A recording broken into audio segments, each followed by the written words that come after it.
Hi, my name is Mimi and welcome back to my channel Untwisted. So this is going to be the third and final video, a little over a year of reflection about the 30-day hair detox and my experience with it.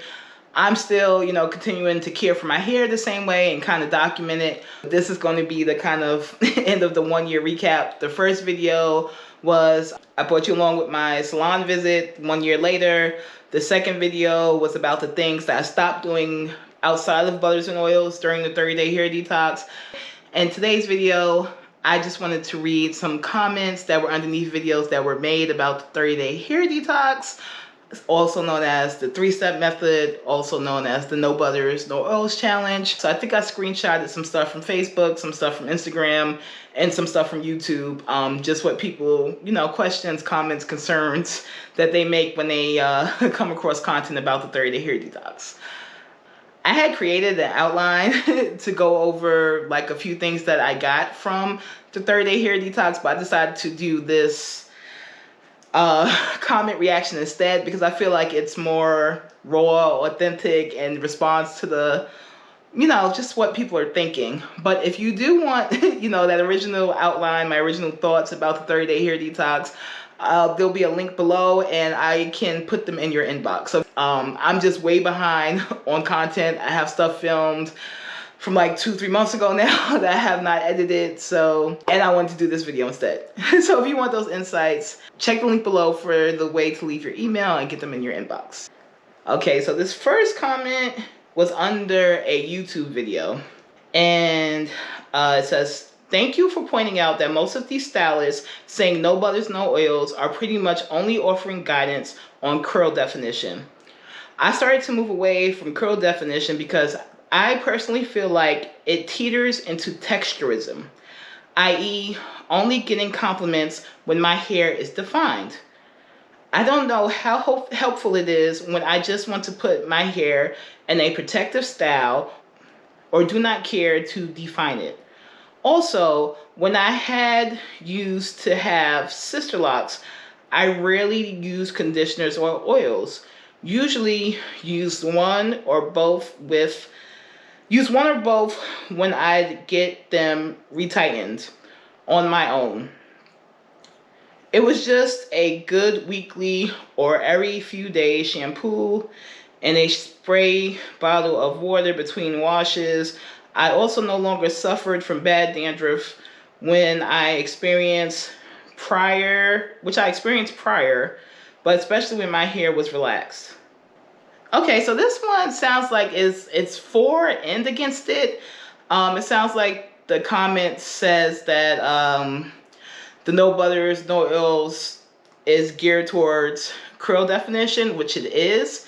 I don't agree that it's texturism because there are all textures I've seen have done a detox who want to wear their hair like that have some benefit. And I agree to some extent that most of the people who post content about it are doing the wash and goes, but inside of like Black Girl Curls resources, they discuss other things such as protective styling or what they call alternative styling. And there are rod sets and there's discussion about blowout. So while out here in, free content land, there's not much discussion about how this applies to other hairstyles. The same thing is true. It's not no butters, no oils. It's like using them in a way that is beneficial to the results you want for your hair. And for me, with my hair, if I put a leave-in, my hair gets a little bit more volume. But if I went straight up oils and butters, the gels would not work for me. They would not work. So there's some truth about it, like oils and butters and gels kind of don't mix because it defeats the point of the cast. And like most of the videos out there are about wash and goes, but overall this approach to hair care applies to other hairstyles. All right, that's all I got for this one. Let's go to the next one. All right, I'm not a hair professional, but I have a science background. My main issue is the claim of the trend being based on scientific fact. I feel it is very misleading. We don't throw around such claims without research to back it. I touched on this in the video I made. When I tried the method, I didn't like it. But that's just me. Whoever likes it, I love it for them. I appreciate your take on it. Was really looking forward to it. I'm going to pause the video here to do a scientific experiment. Okay, so I just ran to get a like clear cup and some of these to do an experiment while I read the rest of the comments. But these are pretty much water beads. Sometimes they call it Orbeez. These are like the bootleg version of them. I'm gonna show you what happens to these Orbeez when you put it in water. So these are the little water beads, Orbeez things. I'm going to put them in some water. And I'm gonna go read a few more comments and then come back to this and explain what this has to do with the 30-day hair detox. There is some science behind why gels work better, or specifically certain types of gel work better for wash and goes. And I'll explain what those have to do with these after we read a few more comments. Okay. All right, so the next one is, I wonder how it would go with Uncle Funky's curl stimulator humectant gel everyone uses for the 30-day hair detox instead of Aunt Jackie's, because the Uncle Funky's one is supposed to hold in all the water specifically and keep it moisturized. And they do it like dripping wet. They do it like dripping wet hair plus hooded dryer or diffuser so it stays stretched. I'm thinking of starting the 30 days this week. Whew. I tried this. Okay, so this video was under somebody who didn't have success. And I think this commenter was saying like, oh, you didn't use the right products. I was there. I was like, like all these videos are out here saying what products they use. I went and got the Curly Magic. I went and got the I Create Hold. I think those were the only two I got. But I got those two products based on what other people were demonstrating in their video. And I got nowhere. Nowhere, zero, zilch. I could not get a wash and go just by saying, let me get Curly Magic, let me get I Create Hold, without the proper context. It wasn't until I got in See Some Curls, which is now probably called something else. It wasn't until I got in the, the resource center to have a better understanding of what was going on and how and why I'm doing it. And also once I went to my stylist, those were not the products she recommended for my hair. I do use Curly Magic. I have never gotten a successful wash and go with I Create Hold, and I Create Hold is not the product my stylist used. I've been to her 3 times now. Never once in those 3 times has she recommended or used I Create Hold for my hair.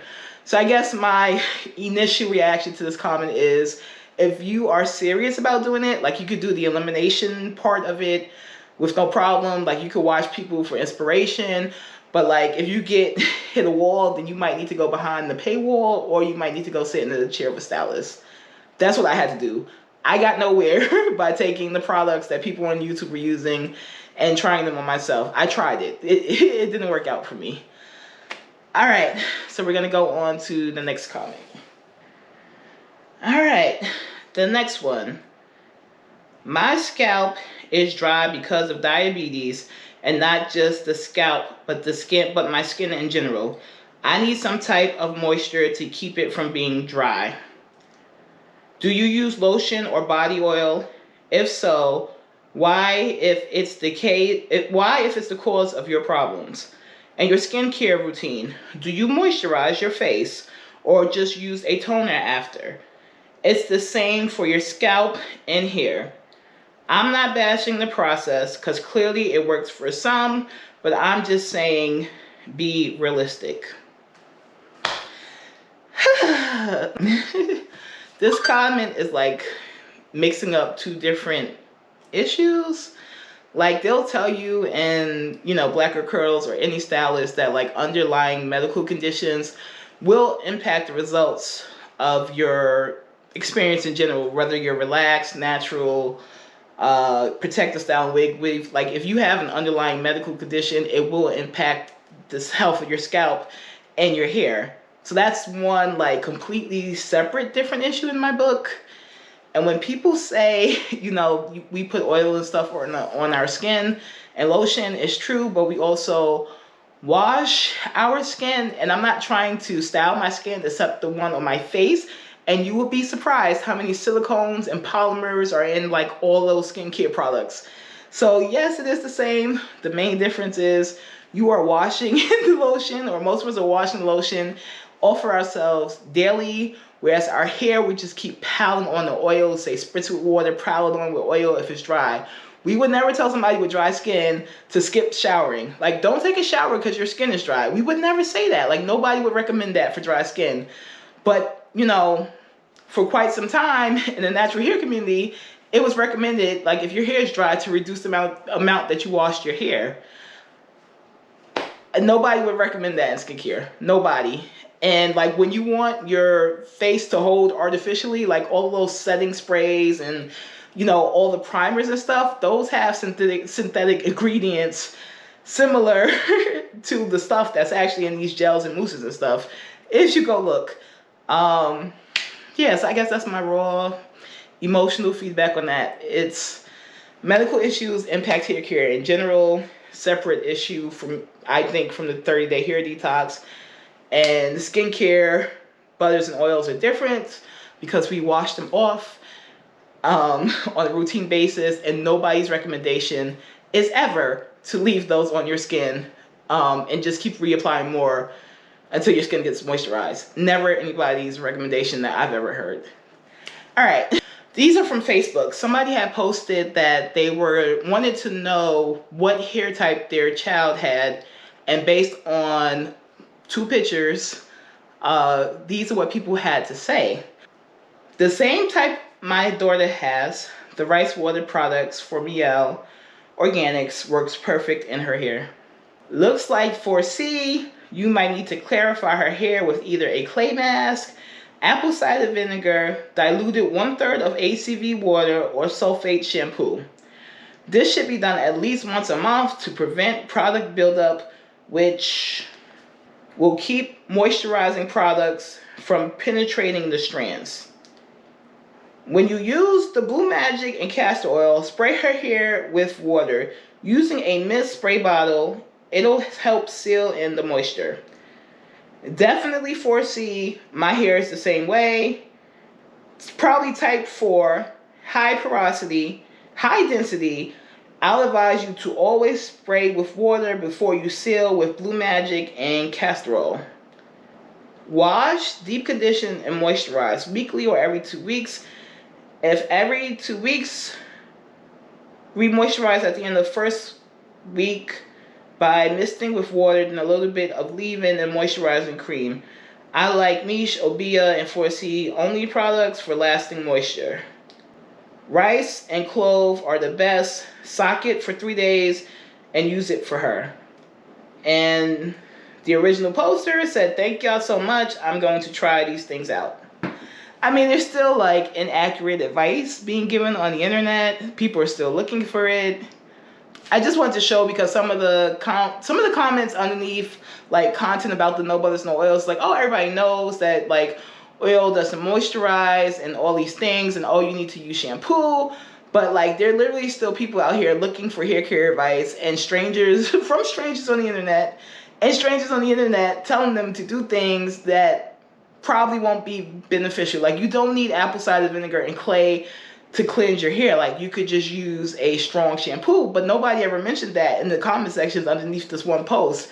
That's why people still go around making the content around like shampoo your hair, because there's still this belief that moisture comes from spraying your water and adding butters and oils. So there's still work to be done. This one is funny because it is probably one of these groups similar to this. I posted in a hair group on Facebook about how raw oils and butters aren't needed for your hair, and I referenced the 30-day hair detox, and the comment was flagged because they said I was spreading misinformation. That's funny. Because that was the Facebook group I just read about. Well, I don't know if it's the same group, but it's funny because that was misinformation floating around the Facebook group with the information from like styles and stuff is what got flagged. Okay, this one is interesting. I went to get a trim after completing the 30-day hair detox. My stylist said my hair was brittle. I used the recommended products on the list too. I'm not exactly sure what went wrong for me. Now this part is tricky because I had the same experience. After I did the 30-day hair detox, it felt like my hair was in worse shape than it was. I mean, and that's just the God honest truth. Like my hair was breaking more than it was than before I started the 30-day hair detox. But what I realized is that why is it breaking? Like I had to figure it out. That's why I went to go see a stylist and they were able to help me adjust my routine and my hair doesn't break like that anymore. But like sometimes if you need layers and layers and layers of butters and oils on your hair for it not to break, you're masking a problem. And my problem for me was like henna and clay were drying out my hair and damaging the cuticle. So slathering all that oil and stuff on there was just like masking it and keeping it intact. Once I started, and I didn't wash my hair often enough. My hair was probably very dehydrated because I would probably wash my hair like once or twice a month, and that was enough. But once I went to the stylist, once I started washing my hair routinely, once I started incorporating one of the treatments she gave to me, Olaplex, into my routine, my hair started to behave better. So initially, like when you take out the butters and when you take out the oils and butters, it's going to reveal all your dirty secrets. So if your hair is not in good shape, it's not in good shape.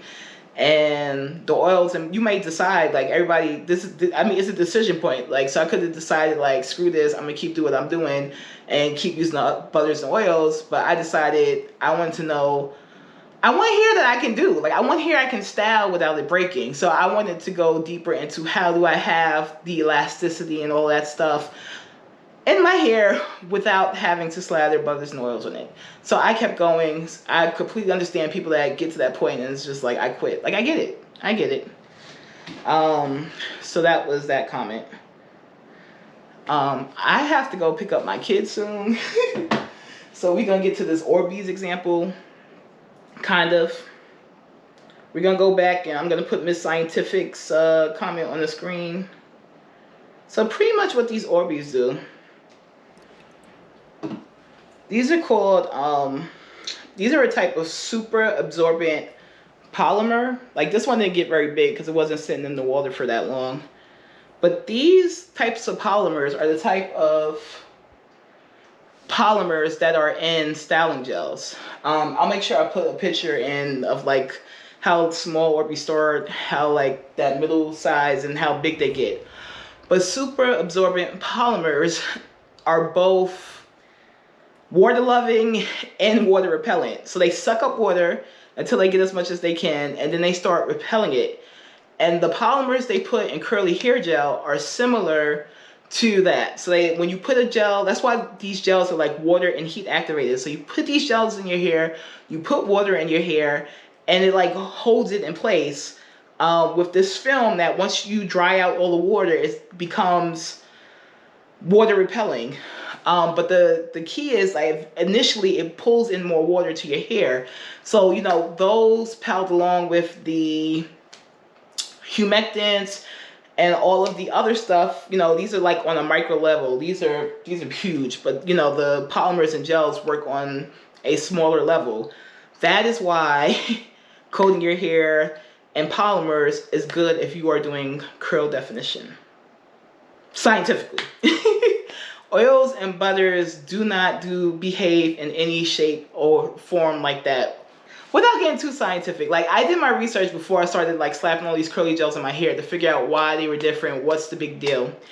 And I actually looked on like one of the cream stylers that I loved, and it says to follow it up with a gel, like either put a gel under it, like it says to use it in conjunction with a gel from the same brand. Oils and butters have no water loving property. Like when you put them on your skin and you put water on top of it, it beads up. They have no water loving ability, which is fine, I think, especially if you are doing braids and twists and stuff. So that's why they work so well, you know, as little girls when our parents did that, because they were blowing that hair, they were putting, you know, they were stretching that hair. My mother stretched my hair with a blow dryer, and you were twisting it. and you wanted to keep the water out so that it didn't just shrink up and frizz. So like in that case, you're not really using the oil and butter, grease, what have you, for the hold, right? Well, at least I don't. My mother wasn't looking for a holding product. She was just looking for something to smooth and lubricate my hair while she twisted it. Scientifically, oils and butters are different than silicones, are different than polymers. Silicone is like another clear coating and a different beast, is more heat resistant than oil. So silicones, polymers are engineered in a lab to behave a certain way on your hair and behave a certain way on your skin, believe it or not. So there is some science to this method approach, especially in terms of wash and goes. I have to go get my kids. I might look different when I come back because I don't know if I'm going to be able to keep filming today. But we'll get more into it, and then hopefully you'll see how much water these Orbeez can actually absorb. They're not the exact same as the polymers and the gels, and they're engineered a little differently, but that same property that they have to suck water in, those gels have the ability to suck water into your hair and keep it surrounded by water until it dries, and that's why they work so well. That's why when you're trying to do curl definition, they are a better choice than butters and all right, y'all, I got time for one more because I didn't, I said I had one for Instagram and I did not read it. And this one is actually kind of funny because I had some of these same thoughts, at least at some point. Silicones and grease make my wash and goes pop. Biggest BS was people telling us not to use them. Eco Styler is the best wash and go gel too. And you can buy a huge tub for $20. What the hell are these tiny tubs for $30? I refuse to listen to natural hair trends. I ain't even gonna lie. Some of my thoughts, like when I found out that I was going to have to grow out this henna out of my hair, like I did not want to invest in these expensive ass gels. I'm just like, my hair is jacked up. Like, can't I just slap some Eco Styler on it and go about my life? And ultimately, I decided to, I know that's not exactly what this comment says because, like, you can't get a good, you can get a decent, most people can get a decent wash and go with some Eco Styler. And I had that thought too. But ultimately, I decided, you know, I wanted to kind of nourish my hair back to health. I personally now do use $30 gels, but I don't think it's required to have healthy hair. There are more affordable options out there. And my hair, I can't do a wash and go with my hair with grease. I might be able to do it with a gel that has cones in it and be able to rock something out. Grease for me is a no-go. I have been able to do a wash and go with a leave-in and a leave-in UFD and a topper with no problems. So yeah, so there's like some flexibility about what works for you and what doesn't, and some people use mousses and stuff. But I don't think anybody said you had to stop using grease and silicones. That's just the stylists who started this, who mostly, you know, professionally do wash and goes, get their wash and goes to pop using botanical gels paired with anti-humectant gels. So that doesn't mean that you can't get grease, silicone, and whatever else you said. You can get a wash and go with products that don't cost $30 for a small tube. So I agree on that part, but again, I just chose to do that because I had the space in my budget. I was willing to give this method a try, and I like the results. But I think it's funny because I definitely was like, my first reaction when I saw the price on like either the gels, the shampoos, the everything, I'm like, I don't need salon quality every day. So I definitely had a little bit of, what the hell are you talking about, when I saw how much these products, especially these gels cost. So I thought that was funny. But yes, I really do have to go now. Thank you guys for watching. And if you want that little cheat sheet or the outline of the video that I probably won't get to create, go ahead and leave your email below and I'll send it to your inbox. I love to read the comments, so if you got any opinions, questions, comments, concerns, go ahead and leave them below. And thank you for watching. GoPro, stop recording.